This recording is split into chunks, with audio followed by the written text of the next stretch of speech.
हमने ग्रुप के बारे में चर्चा की थी।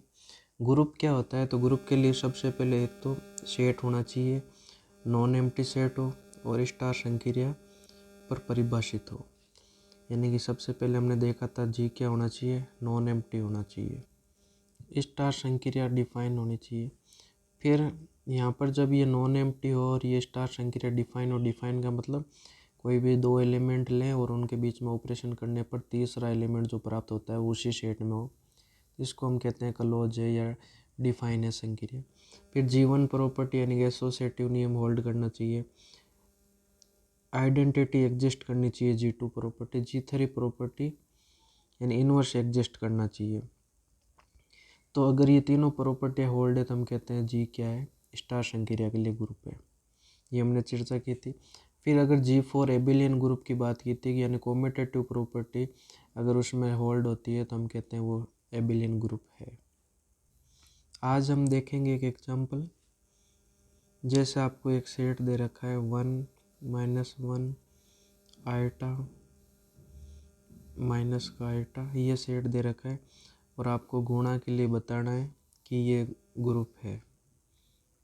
यहाँ पर आयटा की वैल्यू √-1 दे रखी है। इसके लिए सबसे पहले हम क्या करेंगे, सारणी बनाएंगे। ये सारणी बनाएंगे 1 × 1 1 हो जाएगा, 1 × -1 आयटा से गुणा करेंगे तो इस प्रकार होगा, माइनस का 1 प्लस का 1 माइनस का आयटा और ये आयटा हो जाएगा। आयटा को इससे गुणा करोगे तो आयटा माइनस का आयटा, आयटा और आयटा गुणा होकर आयटा स्क्वायर यानी कि -1 वैल्यू हो जाएगी। आयटा इंटू आयटा तो माइनस का माइनस माइनस प्लस हो जाएगा तो यहाँ 1। फिर -1 से गुणा करेंगे तो -1, ये प्लस का 1 हो जाएगा, ये माइनस का आयटा और ये प्लस का आयटा हो जाएगा।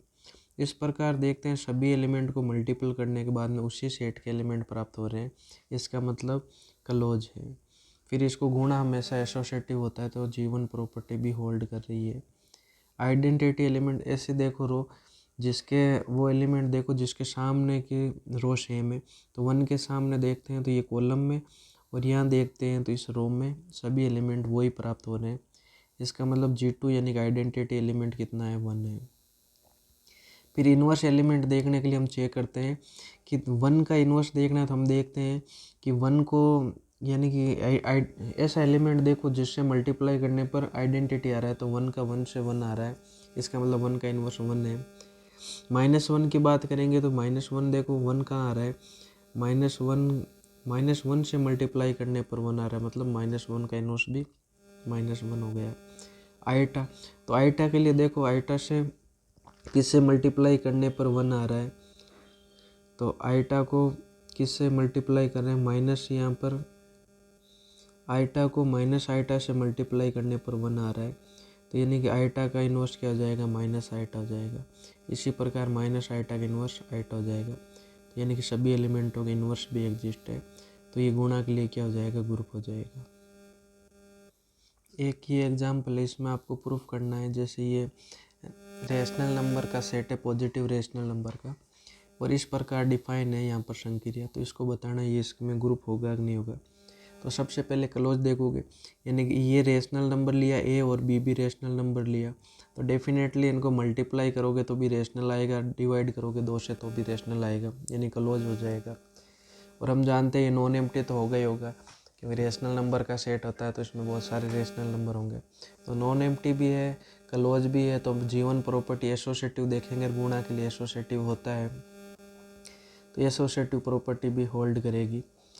फिर G1 यानी कि इसमें इम्पोर्टेंट है आइडेंटिटी ज्ञात करना और एक इनवर्स ज्ञात करना। ये क्वेश्चन पूछता है यहाँ से कि इस संक्रिया के लिए आइडेंटिटी क्या होगी और इनवर्स क्या होगा।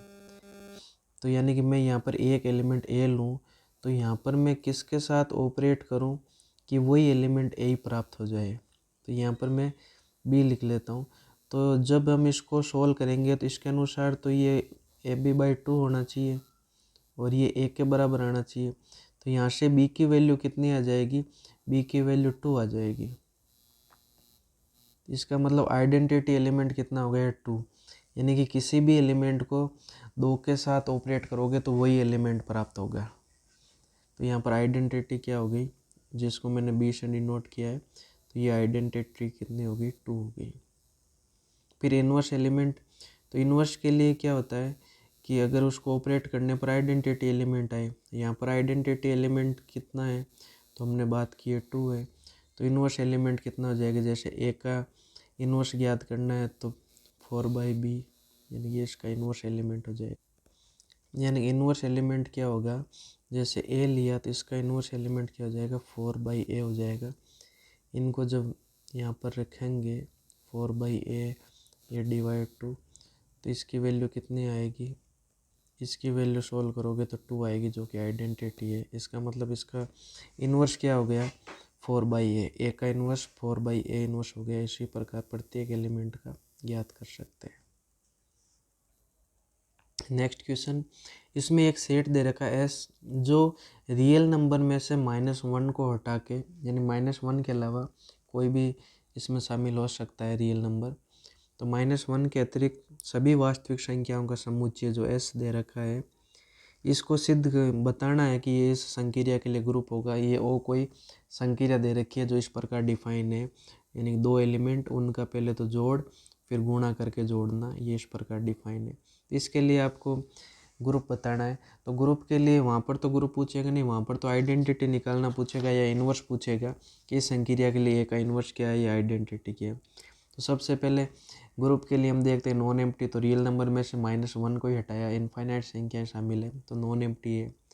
फिर कोई भी 2 रियल नंबर को जोड़ोगे तो रियल नंबर ही आएगा, गुणा करोगे तो भी रियल नंबर आएगा, फिर जोड़ के गुणा करके जोड़ने पर भी रियल नंबर आएगा, मतलब जो भी एलिमेंट प्राप्त होगा वो इसी सेट से प्राप्त होगा। तो डेफिनेटली ये क्लोज भी है। और ये एसोसिएटिव भी चेक करना है, एसोसिएटिव भी होगा। यहाँ पर हम आइडेंटिटी और इन्वर्स की बात करेंगे। क्वेश्चन पूछेगा आइडेंटिटी बताओ, तो आइडेंटिटी एलिमेंट क्या होता है, आइडेंटिटी एलिमेंट वो एलिमेंट होता है जिसको ऑपरेट करने पर वही एलिमेंट प्राप्त हो जाए। तो मैं यहाँ पर लेफ्ट राइट आइडेंटिटी की बात कर रहा हूँ, सेम आप ऐसे लेफ्ट भी देख सकते हो। तो इसको हम फॉर्मूले से लिखेंगे कि जो इस प्रकार दे रखा है, इस प्रकार डिफाइन कर रखा है। यहाँ पर ए से ए कैंसिल हो जाएगा, फिर यहाँ पर आइडेंटिटी कॉमन लोगे तो 1 + a = 0, तो आइडेंटिटी कितनी आ जाएगी, 0। तो यहाँ पर डायरेक्ट पूछता है इसकी आइडेंटिटी कितनी है, तो आइडेंटिटी 0 आ जाएगी। तो आपको बताना आइडेंटिटी क्या है, तो 0 है। फिर नेक्स्ट इसका इन्वर्स का क्वेश्चन आता है। तो इन्वर्स क्या होता है, ए का इन्वर्स बी होगा अगर आइडेंटिटी प्राप्त हो जाए। आइडेंटिटी हमने देखा इसके लिए 0 है, तो यहाँ पर a + b ये जिस प्रकार डिफाइन कर रखा है वो हमने रखा और इसकी वैल्यू 0। तो यहाँ पर मेरे को b की वैल्यू निकालनी है, a का इन्वर्स याद करना है। a का इन्वर्स यहाँ पर b है, क्योंकि a को b के साथ ऑपरेट करने पर आइडेंटिटी आ रहा है। तो b की वैल्यू कैसे ज्ञात करूँगा, a को उधर भेजूँगा, माइनस क्या हो जाएगा, यहाँ पर b कॉमन लूँगा तो 1 + a बचेगा, और ये क्या हो जाएगा, इन्वर्स। तो इस प्रकार ये इसका इन्वर्स आ गया। तो आपको या तो आइडेंटिटी पूछ सकता है इसके लिए, तो आइडेंटिटी 0 और इन्वर्स ये। जैसे यहाँ पर एक एग्जाम ये देखेंगे, G* मान लो कोई ग्रुप है, ए उसका प्रत्येक एलिमेंट के लिए अगर उसका स्क्वायर यानी कि 2 बार ऑपरेशन करने पर आइडेंटिटी एलिमेंट आता है, तो इसका मतलब G एबिलियन होगा।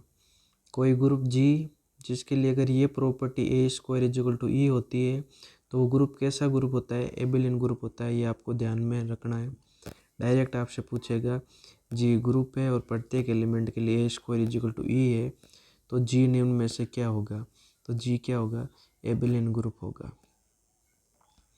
फिर अगला G* कोई ग्रुप है, ए G का कोई एलिमेंट है, तो उसका स्क्वायर यानी कि आइडेम्पोटेम प्रॉपर्टी होती है, यानी वर्गसम अवयव कहते हैं। अगर किसी स्क्वायर का किसी एलिमेंट का उसी एलिमेंट के साथ ऑपरेशन करने पर अगर वही एलिमेंट प्राप्त हो जाता है, तो उसको अवयव को हम वर्गसम अवयव यानी कि आइडेम्पोटेम एलिमेंट कहते हैं। कहने का मतलब G* कोई ग्रुप है और उसका कोई एलिमेंट ए क्या है, G का कोई एलिमेंट है जो इस प्रॉपर्टी को होल्ड करता है, तो डेफिनेटली ए आइडेंटिटी के बराबर होगा। अगर ऐसा होता है आइडेम्पोटम एलिमेंट है, तो डेफिनेटली वो आइडेंटिटी एलिमेंट ही होगा। अगर कोई एलिमेंट आइडेंटिटी एलिमेंट के बराबर है, तो इसका मतलब ये हुआ कि वो आइडेम्पोटेम होगा। तो इफ़ देन इफ़ वाला बात है। यहाँ पर ध्यान रखना, आपसे पूछ सकता है G* ग्रुप है, ए उसका आइडम्पोटेंट एलिमेंट है, तो बताओ ए किसके बराबर होगा, तो ए आइडेंटिटी एलिमेंट के बराबर होगा। अगर कोई एलिमेंट आइडेंटिटी एलिमेंट के बराबर है तो वो वर्गसम अवयव होता है, यानी आइडेंटिटी का आप देखोगे उसको उसी से मल्टीप्लाई करोगे तो आइडेंटिटी एलिमेंट आएगा। तो ये थोड़ा ध्यान रखना है। फिर जी स्टार कोई ग्रुप है और उसका अगर ऑर्डर 4 है तो वो एबिलियन होता है, ये ध्यान रखना। ऑर्डर 4 या 3, 4 के लिए भी एबिलियन होगा, अगर ऑर्डर 3 है तो भी एबिलियन होगा।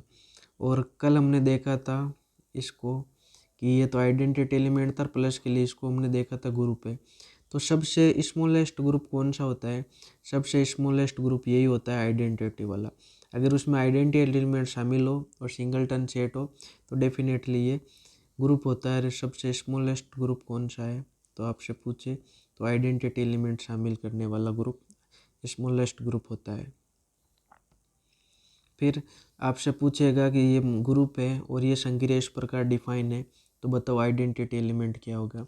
इनवर्स भी पूछ सकता है, आइडेंटिटी एलिमेंट भी पूछ सकता है। तो यहाँ पर जैसे पहले आइडेंटिटी एलिमेंट बताना है, तो आइडेंटिटी एलिमेंट के लिए क्या करना होता है कि आइडेंटिटी एलिमेंट वो एलिमेंट होता है जिसको उसके साथ ऑपरेट करने पर वही आए। और इसका ऑपरेशन किस प्रकार दे रखा है, उस फॉर्मूले में रखेंगे बी की जगह ई, तो ये हो जाएगा। और यहाँ से ए से ए कट जाएगा, ई की वैल्यू क्या आ जाएगी -1। तो आइडेंटिटी एलिमेंट क्या है -1। अगर यहाँ पर आपको आइडेंटिटी एलिमेंट ना पूछ के इन्वर्स पूछे तो आप क्या करोगे, तो इसके लिए आप क्या करोगे, आइडेंटिटी एलिमेंट तो आपने निकाल लिया -1 है, आइडेंटिटी एलिमेंट -1 आ गया। इन्वर्स ज्ञात करने का फॉर्मूला होता है कि एक एलिमेंट ए लिया और उसके साथ हमने ऑपरेट किया बी को, अगर वो आइडेंटिटी एलिमेंट के बराबर आता है तो हम कहते हैं ए का बी क्या है, इन्वर्स है। तो यहाँ पर फॉर्मूले में जब वैल्यू रखेंगे A plus B plus 1 is equal to -1, तो बी की वैल्यू आ जाएगी -2 और -a।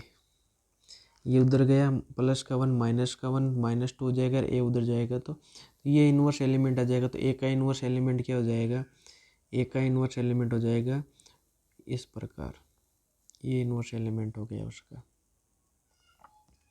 फिर आपको ये एक अभी हमने इसको ग्रुप भी प्रूफ किया था, ऐसा कोई सेट दे रखा है 1 -1 आइटा और माइनस आइटा, और ये इसके लिए ग्रुप है कह देगा आपको।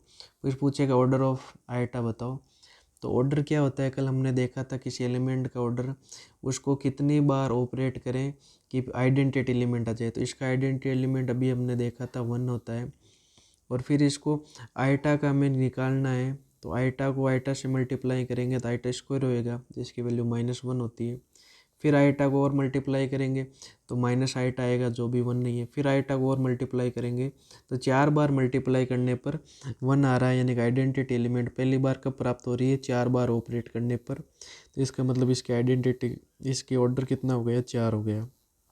इसी प्रकार आपको 1 का देखना है, तो 1 तो आइडेंटिटी एलिमेंट है, आइडेंटिटी एलिमेंट का ऑर्डर 1 होता है, ये ध्यान रखना आपको। इस प्रकार -1 का और आइटा का माइनस आइटा का इनका आपको ऑर्डर निकाल के चेक करना है।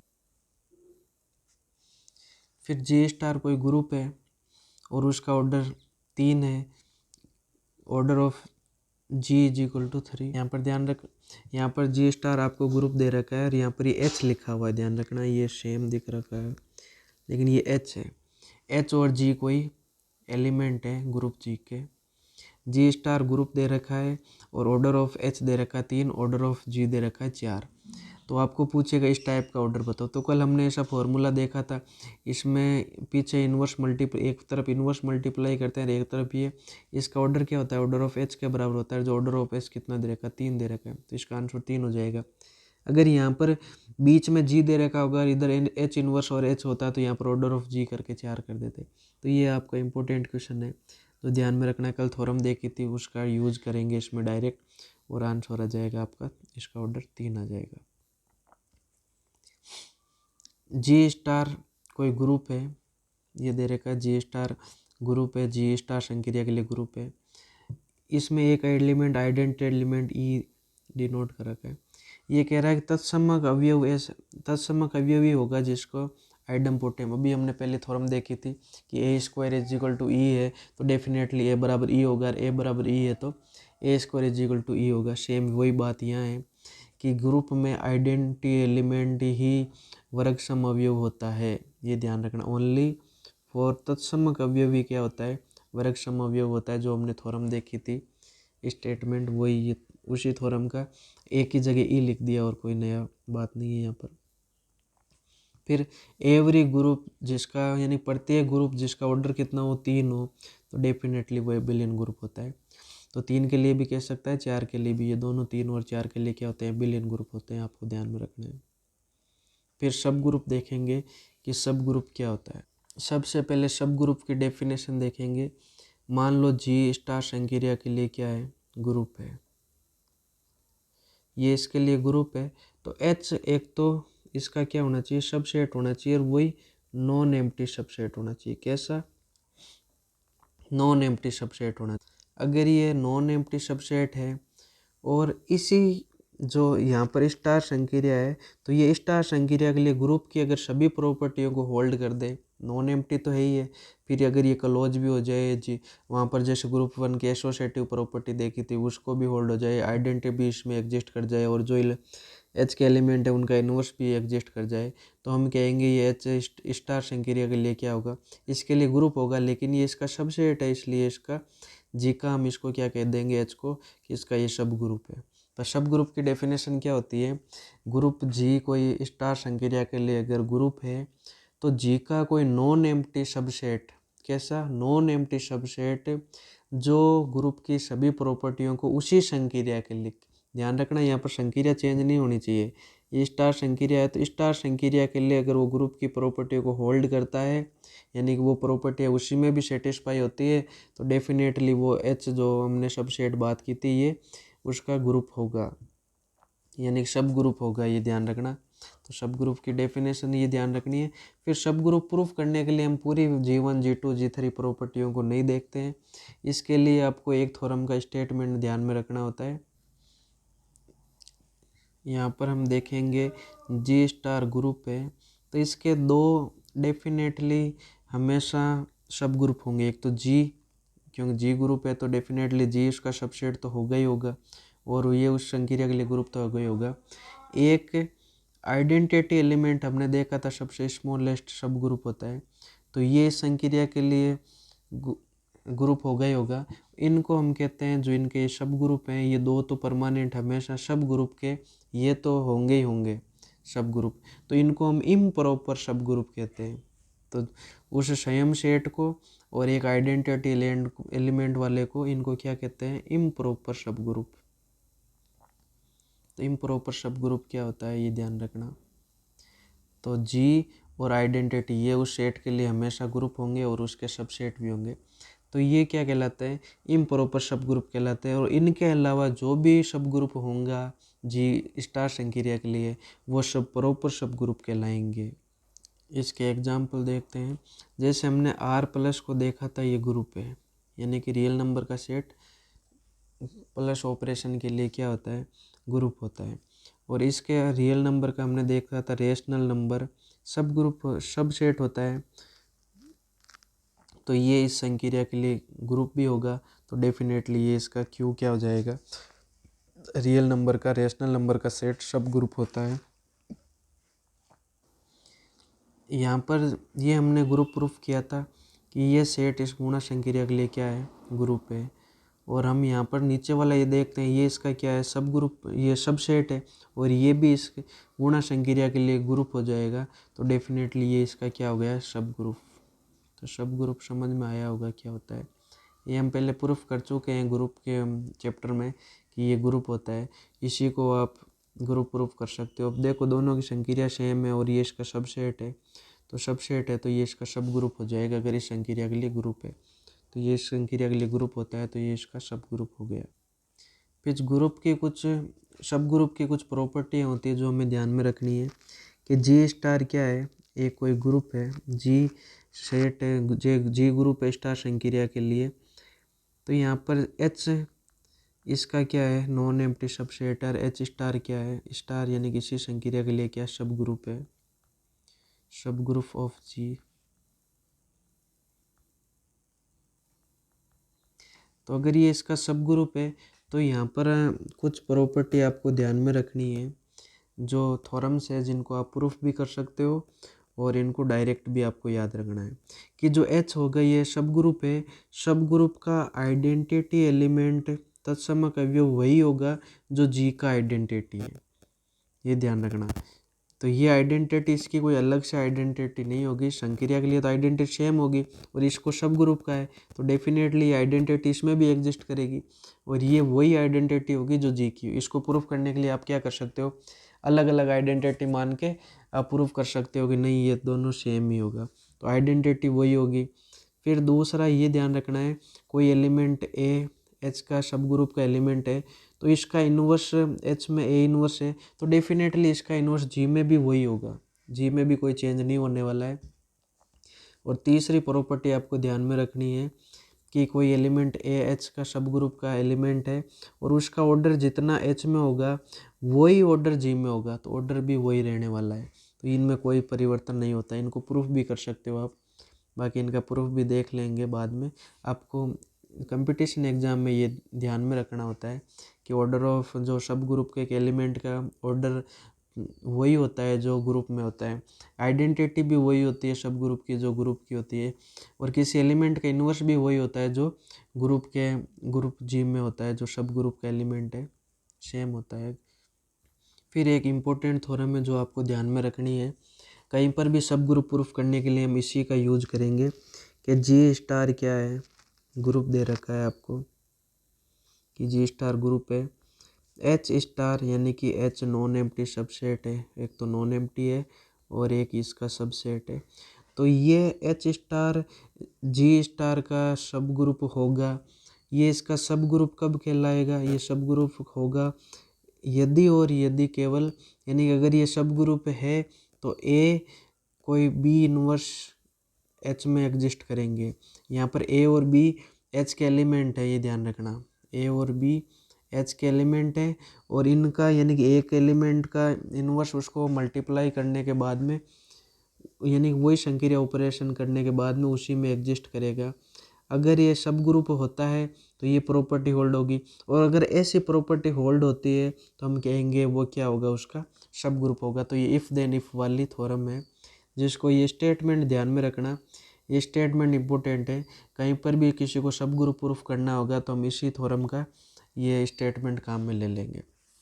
तो ये थ्योरम क्या है, किसी समूह जी का कोई नॉन एम्प्टी सबसेट एच है और ये एच उसी संक्रिया के लिए सब ग्रुप होगा इफ़ देन इफ़, यानी कि यदि और यदि केवल एच के दो एलिमेंट लें, एक एलिमेंट का इन्वर्स और उस एलिमेंट सेकंड वाले एलिमेंट को वो संक्रिया ऑपरेट करने के बाद में उसी में अगर एग्जिस्ट करता है तो हम कहते हैं ये क्या है, इसका सब ग्रुप है। इस थ्योरम को हम प्रूफ भी कर सकते हैं। एक बार तो हम इस एच को सब ग्रुप मानेंगे, सब ग्रुप है मतलब वो सभी प्रॉपर्टी होल्ड है, उसके आधार पर हम इसको क्या कह देंगे कि ये ए और बी हमने एच में लिया तो हम बता देंगे कि ए बी इनवर्स उसमें है। और एक बार हम ये मान के चलेंगे कि ए और बी एच के एलिमेंट है और ए बी इनवर्स एच में है, तो सब ग्रुप के लिए हम सबसे पहले उसको नॉन एम्प्टी तो दे ही रखा है, क्लोज बताएंगे, फिर G1 property G2 G3 element प्रॉपर्टियाँ बता के प्रूफ कर देंगे कि ये सब ग्रुप होता है। यहाँ पर आपको इस स्टेटमेंट को ध्यान रखना है, किसी भी ग्रुप या सब ग्रुप प्रूफ करना हो तो उसके लिए हम क्या करेंगे, उसमें से दो एलिमेंट लेंगे, एक एलिमेंट का इन्वर्स निकालेंगे और इन्वर्स निकालने के बाद में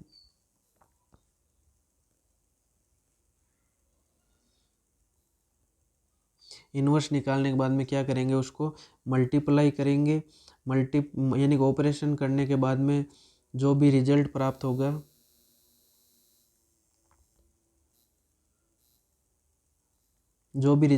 होगा वो उसी में होना चाहिए।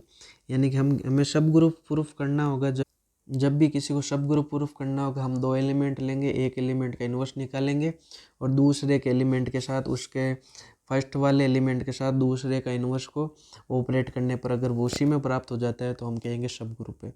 यहाँ पर ध्यान रखने वाली बात यह है कि अगर मान लो संक्रिया प्लस है यानी कि ऑपरेशन प्लस है तो इसको हम इस प्रकार दिखाएंगे, जैसे जी प्लस ये ग्रुप दे रखा है और H प्लस के लिए हमें क्या बताना है, ये इसका सब ग्रुप है।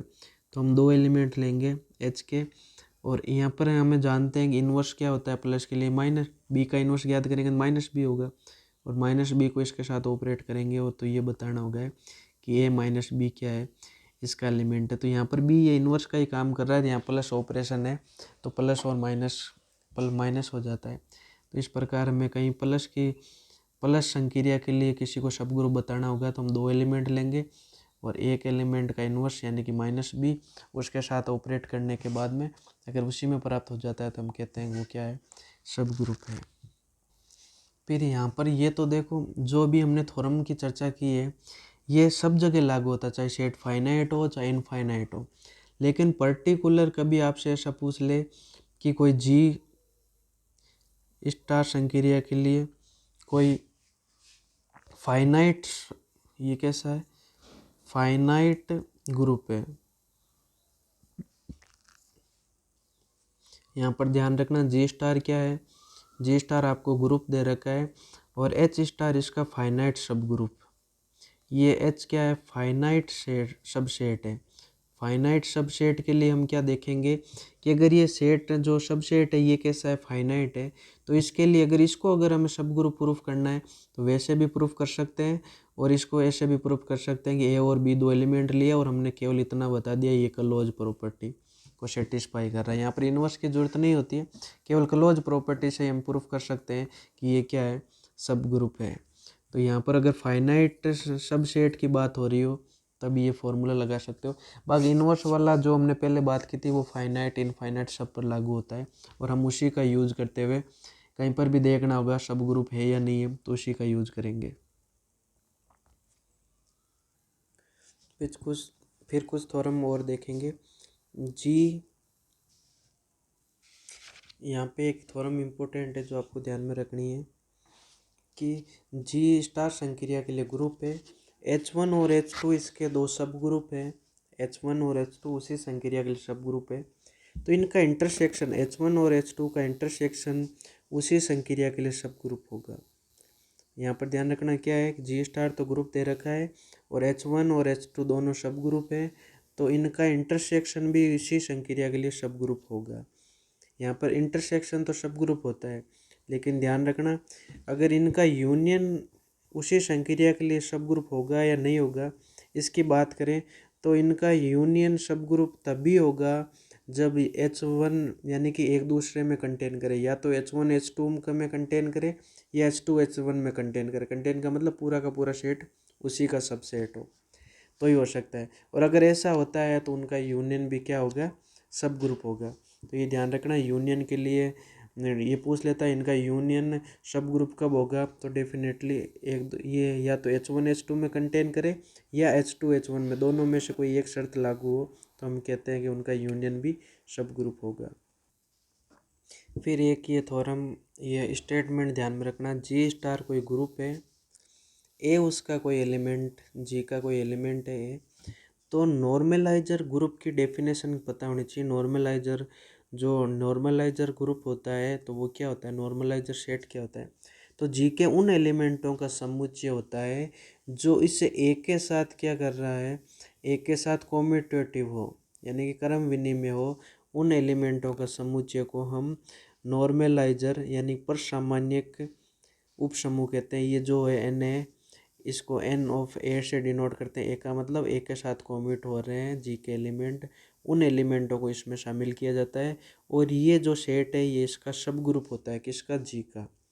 तो नॉर्मलाइजर ग्रुप में कौन से एलिमेंट शामिल होते हैं, तो ग्रुप जी के वो एलिमेंट शामिल होते हैं जो एक एलिमेंट लिया उसके साथ क्या हो रहा हो, कॉम्यूटेटिव प्रॉपर्टी होल्ड कर रहे हो। उन सभी एलिमेंटों का जो सेट होता है वो नॉर्मलाइजर सेट होता है, और ये सब ग्रुप होता है ग्रुप जी का, ये ध्यान रखना है। फिर यहाँ पे जी स्टार एक ग्रुप दे रखा है, तो एक परिभाषा ध्यान रखनी है, सेंटर क्या होता है, केंद्र, जी का केंद्र क्या होता है, तो इसको जेड जी से हम डिफाइन करते हैं कि जी के वो एलिमेंट जो प्रत्येक जी के एलिमेंट के साथ क्या हो रहा है, कॉम्यूटेटिव हो रहा है। यहाँ पर ध्यान रखना, प्रत्येक जी के यानी प्रत्येक जो ग्रुप है उसके प्रत्येक एलिमेंट के साथ कॉम्यूटेटिव रखने वाले एलिमेंट को इसमें शामिल किया जाता है। यानी कि जी के वो एलिमेंट जो जी के प्रत्येक एलिमेंट के साथ क्या हो कोमेटेटिव प्रॉपर्टी को प्रदर्शित करते हैं, उन एलिमेंटों का जो समुच्चय होता है उसको सेंटर ऑफ जी यानी कि केंद्रक जी कहता है। और ये क्या होता है जेड जी, ये जी का केंद्रक, ये केंद्रक जो होता है ये ग्रुप जी का सब ग्रुप होता है। तो नॉर्मलाइजर सेंटर इन दोनों को ये सब ग्रुप होते हैं। इनकी डेफिनेशन ध्यान रखना, कन्फ्यूजन नहीं होना है। यहाँ पर तो फॉर ऑल है, यानी कि प्रत्येक एलिमेंट के साथ जो कोमेटेटिव रखते हैं उन एलिमेंटों को शामिल किया जाता है सेंटर में। और वहाँ पर हमने केवल एक एलिमेंट की बात की थी। फिर साइक्लिक ग्रुप यानी कि चक्रीय समूह क्या होता है, इसकी डेफिनेशन देखेंगे। चक्रीय समूह क्या होता है, मान लो जी स्टार क्या है, कोई ग्रुप है, ये क्या है सिंपल ग्रुप है। इस ग्रुप को हम चक्रीय ग्रुप कब कहेंगे, जब इसमें एक एलिमेंट हमें ऐसा प्राप्त हो जाए जिसको इस संक्रिया से ऑपरेट करने पर प्रत्येक एलिमेंट को जनरेट किया जा सके। और अगर मान लो वो एलिमेंट ए है तो इसको डिनोट इस प्रकार करते हैं कि ये डिफाइन करना, ये ने चक्रीय ग्रुप को प्रदर्शित करता है।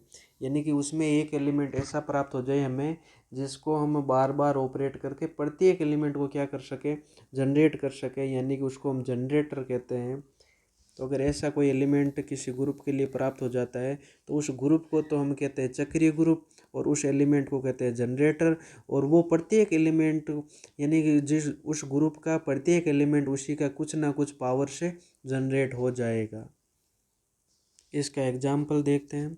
जैसे हमने ये अभी बात की थी कि ये क्या होता है ग्रुप होता है, तो इसमें देखो ओमेगा, ओमेगा ऐसा है कि उसके ओमेगा क्यूब की वैल्यू 1 होती है और ओमेगा को ओमेगा से मल्टीप्लाई करके ओमेगा स्क्वायर भी जनरेट किया जा सकता है।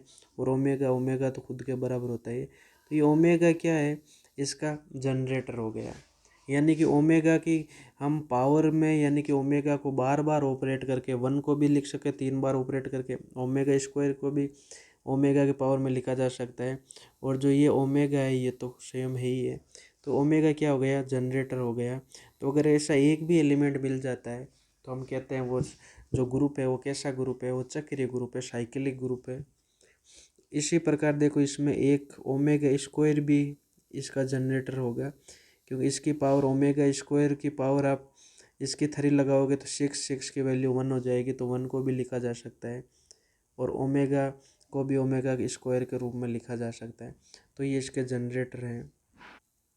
फिर एक एग्जांपल और देखते हैं। ये गुणा के लिए ये ग्रुप होता है। इसमें देखोगे आप आईटा, आईटा इसका जनरेटर है, क्योंकि आईटा की पावर 4 करोगे तो 1 आ जाएगा। आईटा का स्क्वायर यानी कि -1 यानी कि 1 को भी जनरेट कर रहा है -1 को भी कर रहा है। आईटा तो आईटा है ही है। और आईटा को माइनस आईटा भी जनरेट कर सकता है। आईटा की क्यूब लिखाएंगे तो ये माइनस आईटा के बराबर होगा। तो आईटा को किसी उसकी पावर के द्वारा अन्य एलिमेंट को जनरेट कर रहा है, मतलब ये आईटा क्या हो गया जनरेटर हो गया यार। इस प्रकार के ग्रुप में अगर ग्रुप में कोई एक एलिमेंट ऐसा मिल जाता है जिसकी पावर के द्वारा अन्य एलिमेंट जनरेट हो रहे हो यानी जनरेटर एलिमेंट मिल जाता है, तो हम कहते हैं वो ग्रुप कैसा होगा साइक्लिक ग्रुप होगा यानी चक्रीय ग्रुप होगा। और इसमें माइनस आईटा भी जनक का काम करेगा। आगे हम थ्योरम भी पढ़ेंगे कि जनरेटर का जो इन्वर्स होता है वो भी जनरेटर ही होता है। और इनफाइनाइट सेट है तो उसके केवल 2 ही जनरेटर होते हैं। फिर नेक्स्ट ये हमने देखा था ग्रुप प्रूफ भी किया था।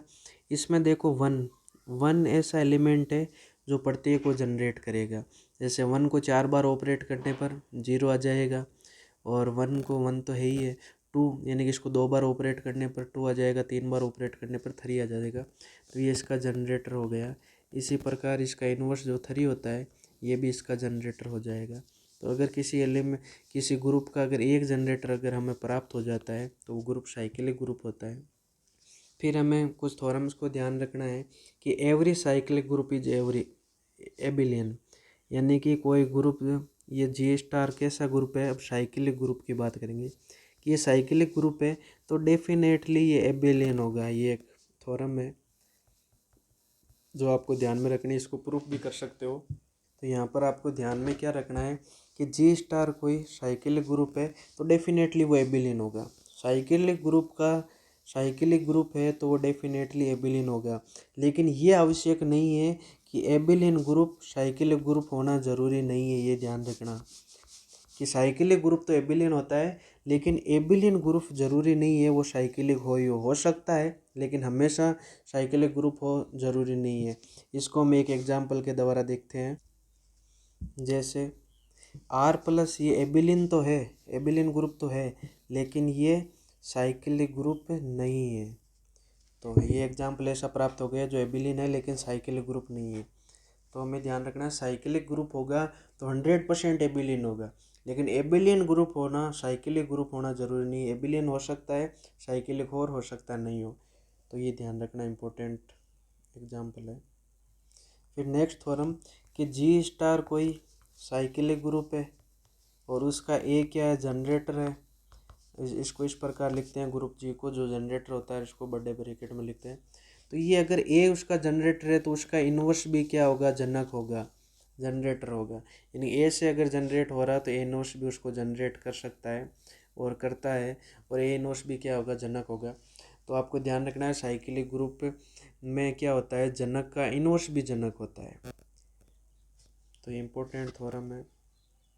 फिर यहाँ पर ये भी ध्यान रखना है कि कोई एक फाइनाइट चक्रीय ग्रुप है जी, कोई ये जो जी साइक्लिक ग्रुप है, साइक्लिक ग्रुप भी कैसा है, फाइनाइट है।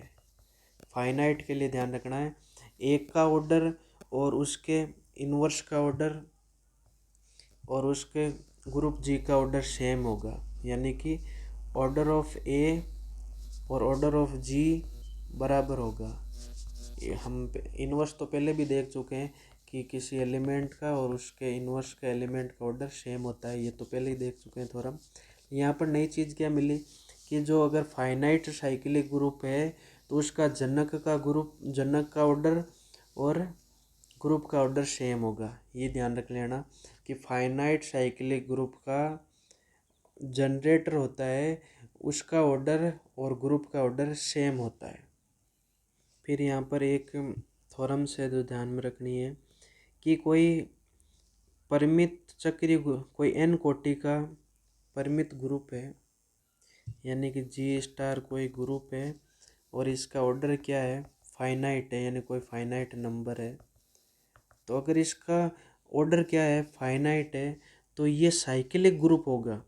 ये साइक्लिक ग्रुप कब होगा, ये साइक्लिक ग्रुप होगा यदि एक अवयव ऐसा विद्यमान हो जिसका ऑर्डर क्या हो, एक अवयव जी में इस प्रकार विद्यमान हो जिसका ऑर्डर एन हो। यानी जो फाइनाइट ऑर्डर ग्रुप का ऑर्डर है एन, अगर हमें एक एलिमेंट ऐसा उसमें प्राप्त हो जाए जिसका ऑर्डर एन हो तो हम कहेंगे जो फाइनाइट ग्रुप था ये साइक्लिक ग्रुप होगा डेफिनेटली। और अगर इसका कंट्राडे यानी विरोध, इसका सेकंड पार्ट भी ये सत्य होता है। अगर यानी कि कोई फाइनाइट ग्रुप यानी कोई ग्रुप जी है उसमें एक जनरेटर ए है और उसका ऑर्डर एन है तो डेफिनेटली उस ग्रुप का जो ऑर्डर होगा वो फाइनाइट होगा। ये तो हमने प्रूफ ऊपर ही कर रखा है कि जो जनरेटर होता है उसका ऑर्डर और ग्रुप का ऑर्डर सेम है, और कोई एक एलिमेंट ऐसा मिल गया ग्रुप साइक्लिक ग्रुप में जिसका ऑर्डर एन है तो डेफिनेटली उसका ऑर्डर भी तो एन ही हो जाएगा। तो ये दोनों तरफ थ्योरम सत्य होते हैं, ध्यान रखना। इस थ्योरम का स्टेटमेंट एक बार वापस देख लो। कोई जी स्टार ग्रुप है और ग्रुप का ऑर्डर क्या है, फाइनाइट है। और तो ये साइक्लिक ग्रुप कब होगा, ये साइक्लिक ग्रुप तभी होगा इफ़ एंड ओनली इफ़ अगर उसमें जी में एक एलिमेंट ऐसा प्राप्त हो जाए जिसका ऑर्डर एन हो, यानी ग्रुप के ऑर्डर के बराबर हो गया तो डेफिनेटली वो क्या हो जाएगा, फाइनाइट साइक्लिक ग्रुप हो जाएगा। फिर नेक्स्ट थ्योरम कि जी स्टार ये कोई ग्रुप दे रखा है और ये कैसा है, इनफाइनाइट ग्रुप है। कैसा है, इनफाइनाइट साइक्लिक ग्रुप है, यानी कि इसमें एलिमेंटों की संख्या क्या है, इनफाइनाइट है, तो इसके दो ही जनक होंगे। तो केवल और केवल कितने जनक होंगे, दो ही जनक होंगे, यानी ओनली टू जनरेट। तो दो जनरेटर होते हैं कब, जब इनफाइनाइट साइक्लिक ग्रुप में। इसका एग्जाम्पल जैसे ये जेड प्लस साइक्लिक ग्रुप है तो ये क्या है, इनफाइनाइट सेट है और साइक्लिक ग्रुप है, तो इसके दो ही जनरेटर हैं, एक तो 1 और एक -1। ये दो ही जनरेटर होंगे, इनके अलावा कोई तीसरा जनरेटर नहीं होगा। फिर नेक्स्ट थ्योरम कि जी स्टार कोई साइक्लिक ग्रुप है। कैसा ग्रुप है? साइक्लिक ग्रुप है। तो इसका जो भी सब ग्रुप होगा वो भी कैसा होगा? साइक्लिक ग्रुप होगा। तो ध्यान रखना, एक चक्रीय ग्रुप का प्रत्येक उप ग्रुप भी चक्रीय होता है। एवरी सब group of a cyclic group is also cyclic. तो ध्यान रखना, क्या होता है, कोई जी स्टार साइक्लिक ग्रुप है तो उसका जो सब ग्रुप होगा वही कैसा होगा? साइक्लिक ग्रुप होगा। एक और थ्योरम्स ध्यान रखनी है कि कोई एवरी प्रॉपर सब group of infinite cyclic group is infinite. कहने का मतलब कि कोई अपरिमित यानी इनफाइनाइट साइक्लिक ग्रुप यानी चक्रीय ग्रुप है, इसका प्रत्येक जो प्रॉपर सब ग्रुप होगा वो भी इनफाइनाइट ही होगा। ये ध्यान रखना, ये इम्पोर्टेंट है कि एवरी प्रॉपर सब group of A infinite cyclic group is infinite. अपरिमित चक्रीय ग्रुप का सब ग्रुप होगा, जो उचित सब ग्रुप है वो इनफाइनाइट ही होगा। इम्पोर्टेंट थ्योरम है, ये भी स्टेटमेंट ध्यान में रखना। फिर इम्पोर्टेंट थ्योरम ध्यान रखना, जी एक साइक्लिक ग्रुप है तो डेफिनेटली जी को हम उसका जनरेटर होगा और उस जनरेटर के फॉर्म में लिखा हुआ है जी, यानी ए यहाँ पर जनरेटर है। ऑर्डर ऑफ जी एन है, यानी कि जी एन ऑर्डर का साइक्लिक ग्रुप है तो उसका सब ग्रुप मान लो एच है तो डेफिनेटली ये भी साइक्लिक होगा, हमने पीछे देखा है, और ये भी किसी ना किसी एलिमेंट से जनरेट हो रहा होगा। तो यहाँ पर कहने का मतलब ये ध्यान रखना है कि जो ऑर्डर ऑफ एच है, यानी कि इस जो सब ग्रुप का ऑर्डर कितना होगा? एन बाई डी होगा। एन तो ग्रुप जी का ऑर्डर है, डी क्या है? डी एच सी एफ है एन और एस का। एन और एस का मतलब कि जो जनरेटर है उसको एक ही किस पावर में रखा गया है, उन दोनों का हाईएस्ट कोफे ये एच सी एफ होगा, यानी कि ग्रेट कॉमन डिवीजर। यहाँ पे इसको ध्यान रखना है, इस पर आधारित क्वेश्चन आ सकता है। फिर नेक्स्ट थ्योरम, इसको आपको ध्यान रखना है, डायरेक्ट स्टेटमेंट इसका कि कोई यदि एक एलिमेंट ए ग्रुप जी का जनक है और जो जी है साइक्लिक ग्रुप है जिसका ऑर्डर एन है, तब जी का कोई अन्य जनक होगा ना, वो एक की पावर आर के रूप में अवयव होगा। जो भी अन्य जनक होगा उस किस फॉर्म में होगा? एक की पावर में होगा, क्योंकि ए तो खुद जनरेटर है तो डेफिनेटली वो प्रत्येक एलिमेंट को जनरेट कर रहा है, तो ए की पावर आर के रूप में अवयव होगा। और जहाँ पर आर और एन क्या है? रिलेटिव प्राइम नंबर है, यानी कि जो उसकी फॉर्म होगी उसकी पावर एन के साथ रिलेटिव प्राइम नंबर होगी। तो रिलेटिव प्राइम क्या होता है? हमने पहले ही देखा था, कोई दो नंबर रिलेटिव प्राइम तभी कहलाते हैं जब उनमें ग्रेट कॉमन डिवीजर वन हो, यानी कि वन के अलावा कोई ऐसी संख्या विद्यमान ना हो जो उन दोनों को विभाजित करती हो, तो वो नंबर क्या कहलाते हैं? रिलेटिव प्राइम नंबर कहलाते हैं। तो ये थ्योरम्स ध्यान रख लेना कि आर और एन क्या होंगे? रिलेटिव प्राइम होंगे। डायरेक्ट इनका स्टेटमेंट आ सकता है। लास्ट थ्योरम आपको ध्यान में रखनी है कि प्रत्येक भाज्य कोटि का जो साइक्लिक ग्रुप है उसके प्रॉपर सब ग्रुप विद्यमान होते हैं। कहने का मतलब जी कोई साइक्लिक ग्रुप है, यानी कि उसका जनरेटर होगा, और अगर जी का ऑर्डर क्या है? कंपोजिट नंबर है, यानी कि भाज्य संख्या है, तो डेफिनेटली उसका प्रॉपर सब ग्रुप होगा, प्रॉपर सब ग्रुप विद्यमान होगा। प्रॉपर और इम्प्रॉपर की हमने बात कर ली थी कि जो ये जी और आइडेंटिटी एलिमेंट ये तो सब ग्रुप होते ही होते हैं सबके, इनके अलावा जो वो प्रॉपर हैं, तो ये प्रॉपर सब ग्रुप कब विद्यमान होगा? जब उसका जो ग्रुप साइक्लिक ग्रुप है उसका ऑर्डर क्या है? कंपोजिट नंबर है, भाज्य संख्या। भाज्य संख्या क्या होती है? प्राइम संख्या क्या होती है? हम पहले डिस्कस कर चुके हैं। तो अगर कंपोजिट ऑर्डर उसका कैसा है? कंपोजिट है, तो डेफिनेटली उसका प्रॉपर सब ग्रुप होगा ही होगा। फिर एक आपको ध्यान रखना है, ग्रुप कोई ग्रुप दे रखा है जी स्टार कोई ग्रुप है, अगर उसका ऑर्डर 3 है तो डेफिनेटली वो साइक्लिक ग्रुप होगा। हमने पहले बात की थी 3 और 4 ग्रुप वाला एबिलियन होता है, जिनका ऑर्डर ग्रुप का 3 या 4 हो तो वो एबिलियन ग्रुप होता है। तो उसी प्रकार आपको ध्यान में रखना है, जिन कोई ग्रुप ऐसा है जिसका ऑर्डर 3 है तो डेफिनेटली वो साइक्लिक ग्रुप होता है। इसको आप प्रूफ भी कर सकते हो।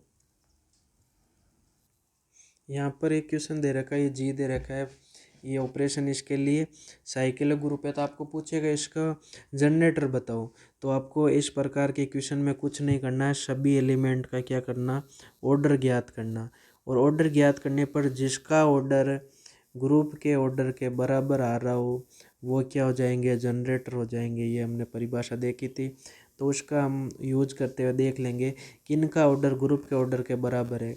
जिनका ऑर्डर ग्रुप के ऑर्डर के बराबर होगा वो उसके जनरेटर हो जाएंगे। और आपको ऑर्डर निकालना बताया हुआ है कि कितनी बार कम से कम ऑपरेट करें कि आइडेंटिटी एलिमेंट आ जाए। तो ये क्वेश्चन आपको करना है। फिर नेक्स्ट क्वेश्चन, यानी कि ये जी दे रखा है 1 2 3 4 और इसके लिए जनक ज्ञात करने यानी जनरेटर ज्ञात करने, तो वही सब का क्या करना, ऑर्डर ज्ञात करना। और जिनका ऑर्डर ग्रुप के ऑर्डर के बराबर हो वो उसके क्या हो जाएंगे, जनरेटर हो जाएंगे। नेक्स्ट क्वेश्चन आपसे पूछेगा कोई चक्रीय ग्रुप दे रखा है जिसका ऑर्डर 8 है, तो आपको पूछेगा इसके जनक बताओ। तो जब भी ऐसा क्वेश्चन आए तो आपको कुछ नहीं करना, आपको जो नंबर दे रखा है उससे रिलेटिव प्राइम कौन कौन से उससे छोटे, तो 8 से रिलेटिव प्राइम एक और 8 रिलेटिव प्राइम होता है। 2 और 8 देखोगे तो उसमें 2 का भी भाग जा रहा है दोनों में, तो वो रिलेटिव प्राइम होगा नहीं। फिर देखोगे 3 और 8 रिलेटिव प्राइम होते हैं। फिर 4 में देखोगे 2 का भाग जा रहा है, 8 में भी रिलेटिव प्राइम है नहीं। फिर 5 देखोगे 5 और 8 रिलेटिव प्राइम है, 7 और 8 रिलेटिव प्राइम है। तो आपको क्या करना है, जो कोटि ऑर्डर दे रखा हो उससे छोटे रिलेटिव प्राइम देख लेना, वही उसकी पावर में क्या हो जाएंगे, ये जनरेटर हो जाएंगे। तो ए क्यूब A5 A7 ये क्या हो गए, जनरेटर हो गए इसके। तो जब भी ऑर्डर दे के आपको किसी साइक्लिक ग्रुप का आपको जनरेटर पूछे तो उसमें आप रिलेटिव प्राइम निकाल लेना है। सेम यही क्वेश्चन अगर ऑर्डर मान लो जी दे रखा है 12, तो इसके जनक याद करने हो तो 12 के रिलेटिव प्राइम कौन कौन से की होती है, एक तो 1 होगी, 2 होगी नहीं, 3 होगी नहीं क्यों 3 का दोनों भाग दे रहा, 4 होगी नहीं, फिर 5 6 होगी नहीं, 7 8 होगी नहीं, 9 भी नहीं होगी, 10 भी नहीं होगी, 11। तो ये क्या हो जाएंगे, A5 A7 A11 ये सभी क्या हो गए, रिलेटिव प्राइम हो गए। इस प्रकार हम क्या करेंगे, रिलेटिव प्राइम से ये जनरेटर निकाल लेंगे। यहाँ पर आपको ऐसा भी पूछ सकता है कि इसमें जनकों की संख्या कितनी है, तो जनकों की संख्या कितनी है यानी जनरेटर की संख्या कितनी है, तो A1 A5 A7 A4 यानी कितने जनक हो गए, 4 हो गए। ये भी क्वेश्चन पूछा जा सकता है। फिर आपको एक ध्यान में रखना है, अगर order of G is prime number, अगर किसी ग्रुप का ऑर्डर क्या है, प्राइम है, तो डेफिनेटली ये ग्रुप कैसा होगा, साइक्लिक ग्रुप होगा। कैसा होगा, साइक्लिक ग्रुप। आपके लिए ये काम है कि ऑर्डर ऑफ जी अगर 10 है तो उसके जनक क्या होंगे, कौन कौन से होंगे और कितने होंगे बताने। ऐसे ही 60 के लिए बताने, 40 के लिए बताने, और कुछ क्वेश्चन मन से कर लेना। और फिर लास्ट में ये जिसका कोई ग्रुप जो फाइनाइट ग्रुप है जिसका ऑर्डर 6 से कम है तो डेफिनेटली वो एबिलियन होगा। 6 से कम ऑर्डर का जो भी ग्रुप होगा वो कैसा होगा, एबिलियन होगा। और जो सबसे छोटा नॉन एबिलियन ग्रुप है वो 6 ऑर्डर का होता है। तो ये ध्यान रखना, इम्पोर्टेंट क्वेश्चन पूछ सकता है कि 6 से छोटे वाले तो एबिलियन ग्रुप होते हैं और सबसे छोटा नॉन एबिलियन ग्रुप कौन सा होता है, तो वो 6 ऑर्डर का होता है।